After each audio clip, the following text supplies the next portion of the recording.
नमस्कार, आपके अपने YouTube चैनल आध्यात्मिक मार्ग में स्वागत है। आज मैं फिर से आपके लिए एक बहुत अच्छी कहानी लेके आया हूँ और इस कहानी से हम बहुत कुछ सीख सकते हैं। कहानी उस समय की है जब गौतम बुद्ध हुआ करते थे।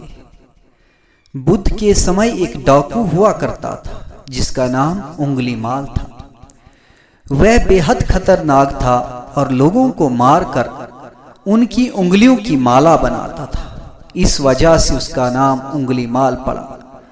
पूरे राज्य में लोग उससे डरते थे और जंगलों में जाने से बचते थे जहां वह रहता था। राजा ने कई बार अपनी सेना भेजी लेकिन उंगलीमाल को कोई पकड़ नहीं पाया।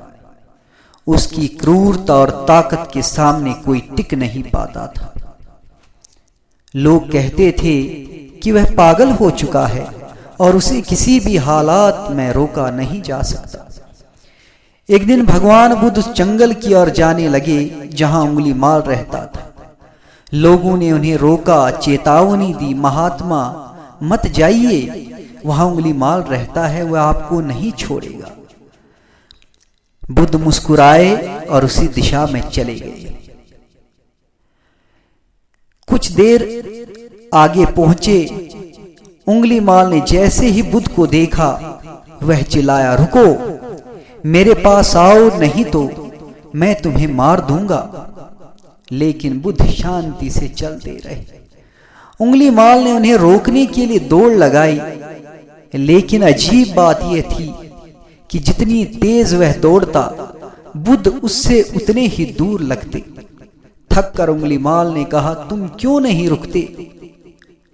बुद्ध ने शांति से जवाब दिया, मैं तो रुक गया हूं, तुम ही भाग रहे हो। उंगलीमाल हैरान हुआ और पूछा, तुम्हारा क्या मतलब है? बुद्ध ने समझाया, मैं हिंसा, क्रोध और लालच से रुक गया हूं, लेकिन तुम इन सब के पीछे भाग रहे हो। बुद्ध के शब्दों ने उंगलीमाल के हृदय को छू लिया।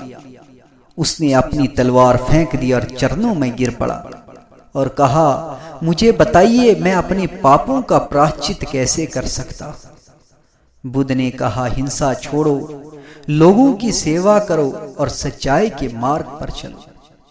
उंगलीमाल ने बुद्ध से दीक्षा ली और एक भिक्षु बन गया।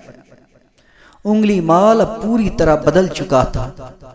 वह उन लोगों की मदद करने लगा जिनसे उसने पहले अन्याय किया था, लेकिन समाज ने उन्हें तुरंत स्वीकार नहीं किया।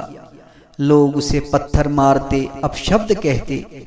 उंगलीमाल ने इन सब को सहन किया और कभी क्रोध नहीं किया।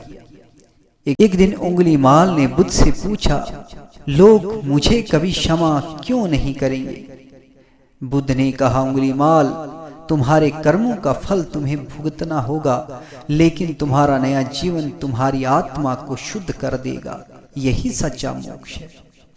इस कहानी से हमें यह सीख मिलती है कि किसी भी व्यक्ति को बदलने की शक्ति प्रेम, करुणा और सही शिक्षा में है।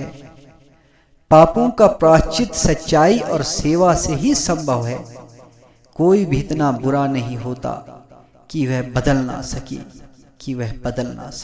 जय श्री कृष्ण।